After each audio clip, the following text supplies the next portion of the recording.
मेघना श्यामलाल और सुजाता की इकलौती औलाद थी, इसलिए वो लाडली भी थी। उसके पिता श्यामलाल किताबों की दुकान चलाते थे। मेघना भी अपनी पढ़ाई पूरी करके अब अपने पिता के साथ ही दुकान पर बैठती थी। मेघना बेटी, ला तेरे बालों में तेल लगा दूं? कितने दिन हुए तूने सिर की मालिश भी नहीं करवाई। लंबे बाल रखने का शौक है पर तेल भी तो लगाया कर। माँ, तुम हो ना मेरे बालों की देख रेख करने वाली, तो मुझे क्यों चिंता होने लगी?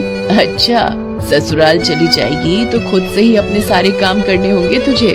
क्या माँ, मैं तो वहाँ भी तुम्हें ही ले जाऊंगी। अगले दिन मेघना के पिता दुकान की किताबें और स्टेशनरी खरीदने बड़े बाजार चले जाते हैं। मेघना दुकान पर बैठी होती है। जी, मुझे एक फाइल मिलेगी, बड़ी ऑफिस फाइल। जी, ये 60 रुपए और ये 80 रुपए वाली है। ये 80 रुपए वाली दे दीजिए। ये इस तरह से पेपर नहीं लग पाएंगे, रुकिए मैं आपको पेपर पंचिंग मशीन देती हूँ। थैंक यू वेरी मच, वरना कोई इतनी मदद नहीं करता। वैसे मेरा नाम राजीव है, क्या आपका नाम जान सकता हूँ? जी, मेरा नाम मेघना है। धीरे धीरे मेघना और राजीव दोस्त बन गए और अक्सर एक दूसरे को वक्त देने लगे। और फिर एक दिन, मेघना, विल यू मैरी मी? हाँ राजीव, मैं भी आपसे बहुत प्यार करती हूँ। राजीव और मेघना अपने परिवारों में बात करते हैं और दोनों की शादी हो जाती है। मेघना अपने ससुराल आती है। राजीव के परिवार में राजीव के अलावा उसके माता पिता और छोटे भाई बहन थे। रिचा, अपनी भाभी को कमरे में ले जा। जी क्या? मैं अभी और इसी वक्त आता हूँ। अच्छा रुकिए, मैं आता हूँ। राजीव, अभी इस वक्त कहाँ निकल रहे हो? बेटा, आज तो तुम्हारी शादी हुई है और बहू को यूँ अकेले छोड़कर जाना जरूरी है क्या?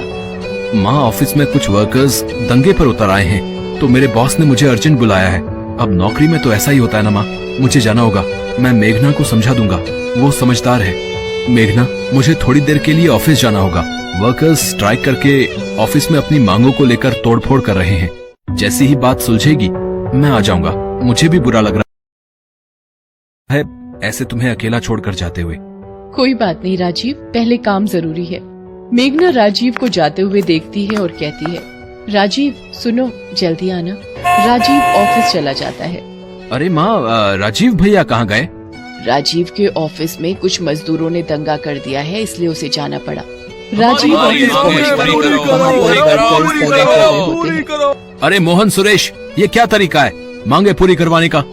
इसे मारो, सबसे पहले तो ये मालिक का चहेता है, इसे ही मारो मारो मारो।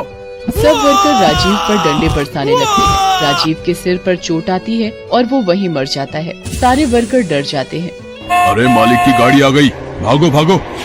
राजीव, ये क्या हुआ? राजीव सर, ये तो मर चुके हैं। हमें ये बुरी खबर राजीव के परिवार को देनी होगी। बॉस राजीव के घर फोन करके राजीव के मरने की खबर देता है। ये नहीं हो सकता, मेरा राजीव नहीं नहीं। पिता का फोन हाथ से छूट जाता है। वो बड़ी मुश्किल से सबको ये बात बताता है। मेरा राजीव, ये क्या हो गया? हमारी खुशियों को किसकी नजर लग गई? भैया, आप हमें छोड़कर क्यों चले गए? कुछ देर बाद मोहित रोता हुआ राजीव की लाश को घर ले आता है। मेघना तो बिल्कुल शांत हो चुकी थी, मानो उसकी जिंदगी रुक गई हो। राजीव, आप मुझसे वादा करके गए थे कि जल्दी वापस आओगे। आपने वादा तोड़ दिया राजीव, आपने वादा तोड़ दिया।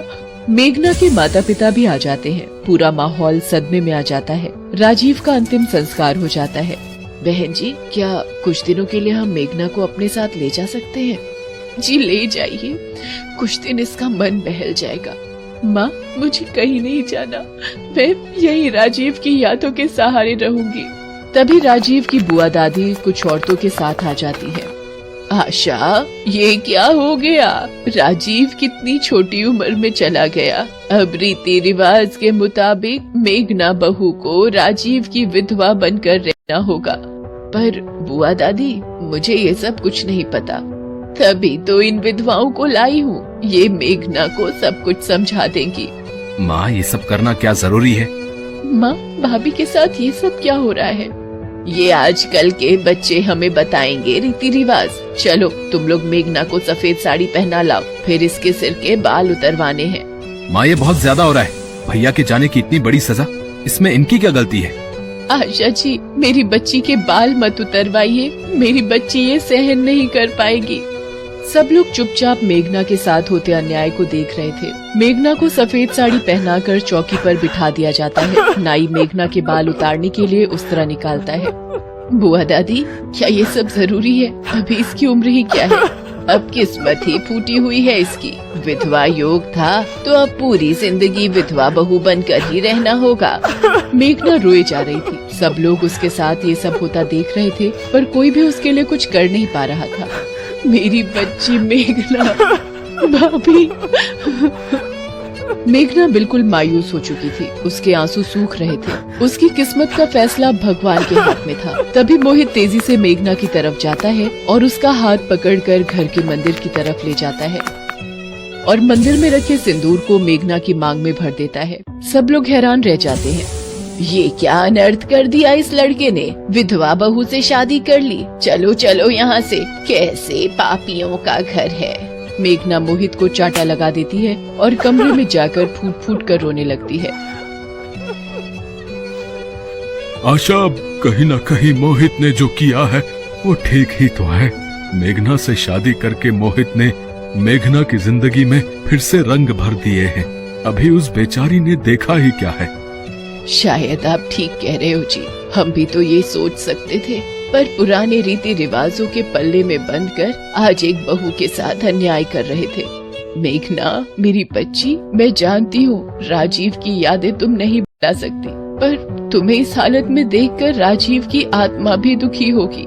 सब लोग मिलकर मेघना को समझाते हैं और मोहित के फैसले की सराहना करते हैं। मेघना की जिंदगी में फिर से एक बार रंग भर जाते हैं। एक विधवा बहू की शादी करके खुशियाँ मेघना की जिंदगी में फिर से दस्तक देती हैं।